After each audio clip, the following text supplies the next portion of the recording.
Today's episode is brought to you by Mazars. SoundCartel.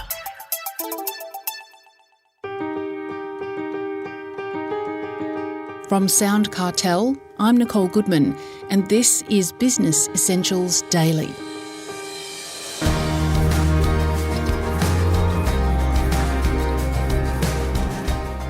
No one's going to buy from you if they don't know you exist. So how do you get the word out? And how do you know which marketing channels are right for your business? Well, a scattergun approach isn't the best strategy.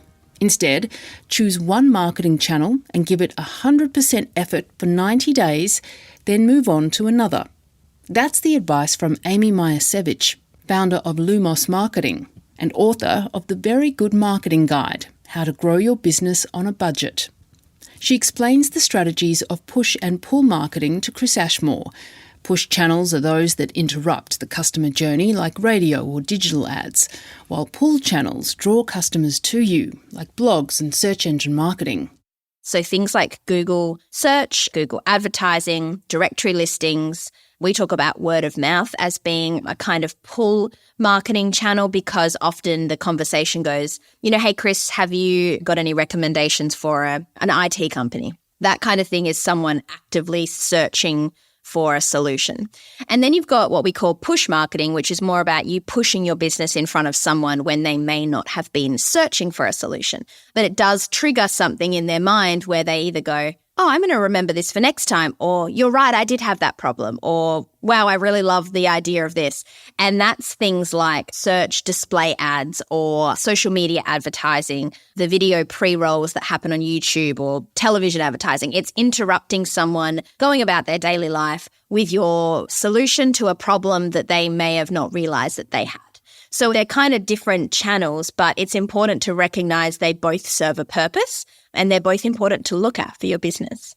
One is not necessarily better or worse than the other. They serve their different purposes. Yeah. And I mean, if you think about the competition that may be involved with your service offering, so the example I just said was an IT company, often using Google search to rank for IT companies as a search word is very, very competitive. It means that you may be spending a lot of money on that. And comparatively, if you ran some kind of Facebook advertising for it, it might interrupt someone when they might not necessarily be searching, but still get you a better result.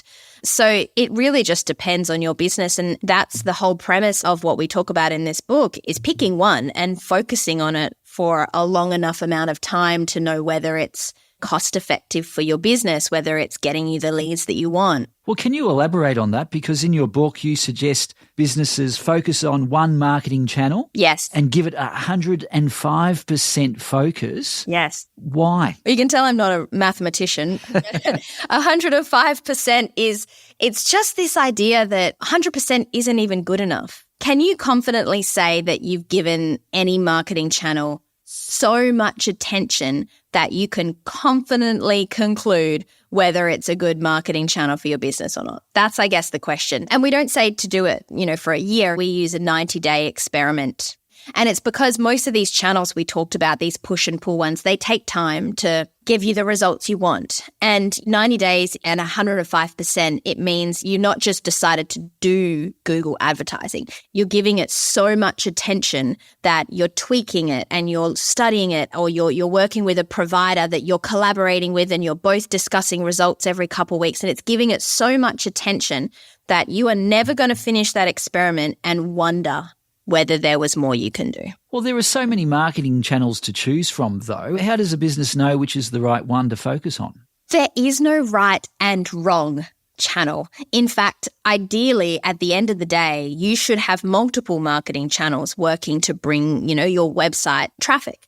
But the idea is that if you start by getting rid of all of your biases that you have towards marketing channels, and remember, we hold biases based on what we use as individuals, based on what our competitors are doing, based on what we actually know something about. If you get rid of all of them, we call this the bullseye exercise. So you're basically brainstorming anything that's possible at all. You want to brainstorm absolutely everything. Then what you want to do is really open up your imagination and sit down, whether that's on your own or whether that's with a friend or a colleague or your team. And you go, okay, well, looking at that, what is realistic for our business? So is billboard advertising something we can afford? Is this realistic? And we then want you to select a number to investigate further. So you brainstorm absolutely everything that's possible. You might choose 6 or 7 or a certain number that you think is maybe a little bit more likely. And you go through this process of investigating each of these in more detail. And the reason we say to do this is because before you give something 105%, you want to actually go through the motions of figuring out what is the target volume on that channel? Who are the competitors on that channel? How would we execute it? How much would it cost? And actually going through the motions and doing the research up front so you feel more confident making that call. So then you pick one and you do it for 90 days at 105%, you should be able to figure out whether you're going to continue with it or whether you're going to cut it off and then move to the next one. Mazars is an international audit, tax and advisory firm committed to helping clients confidently build and grow their businesses. To find out how Mazars can support your business, visit mazars.com.au. That's mazars.com.au.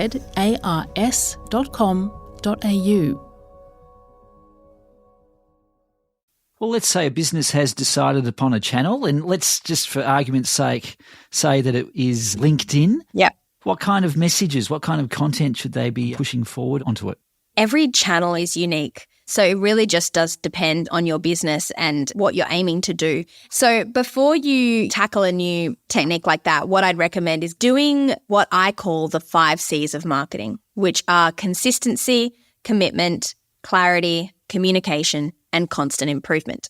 So consistency is probably one of the biggest ones when it comes to tackling a new marketing channel. And to achieve 105% effort, it's really about figuring out this cadence, which isn't one of the official C's, but it is important in this context, how often you're going to participate in that channel. And that's a really big one, is the consistency, and then having clarity about what you're about to do and what you're about to achieve, making sure that you're all committed to it. Goals is a really big one too. So with something like LinkedIn, it's often hard to know what's possible. And I think having an understanding of really what you're setting out to achieve means that you can really clearly figure out whether it's worked or not. With channels like LinkedIn or with social media, there are so many experts out there that will teach you what you need to know that I think that it's great to actually, once you've committed to it, go out and learn as much as you can about executing it yourself and give it a really great go. What mistakes do you see businesses make in their marketing message? When it comes to communicating your brand and the message, and I guess trying to capture a customer's attention in that split second of time that you have, the mistakes I often see businesses doing are positioning themselves and their solution at the start of the conversation. And I'll explain that just quickly in a bit more detail. Your company and your solution isn't the hero of the story. The most important part of the message is actually the problem that your customers have. And the quicker you can go to the problem, their problem, and then positioning your solution secondary to that, the more customers are going to stop and actually take it in. So if you're dealing with something like split secondish, like a billboard or a television ad, or basically any kind of method at the front like that, the quicker you can say, hey, we know that this problem sucks. We understand this problem. And our entire business exists to help solve that problem for you, the better you're going to do when it comes to your marketing message. And you'd be surprised how many businesses very quickly go to, we are the leaders in this XYZ at the forefront of their communication. It very quickly stops people reading. So that's the biggest mistake I see. At the end of the day, how does a business know if their marketing activities have worked? Honestly, you can tell. Depends how big your sales cycle is. Often that is the case that your sales cycle might actually be up to 6 months.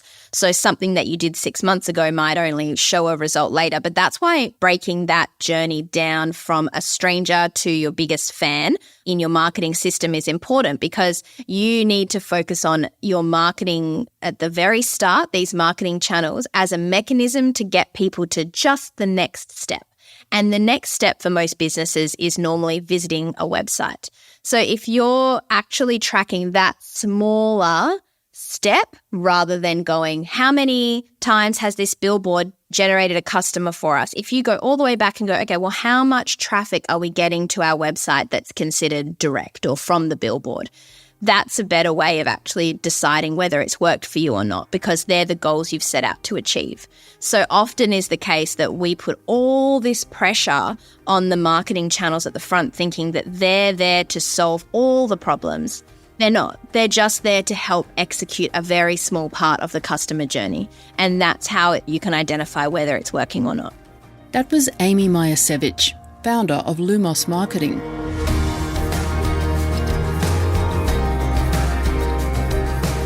This episode of Business Essentials Daily is produced by the team at SoundCartel. Thanks for listening. I'm Nicole Goodman. We'll bring you more Be Daily tomorrow. Follow at BE Daily Podcast across social media and head to bedaily.com.au for more from the Business Essentials Daily podcast. SoundCartel. This episode was brought to you by Mazars. To find out more, visit mazars.com.au. That's mazars.com.au.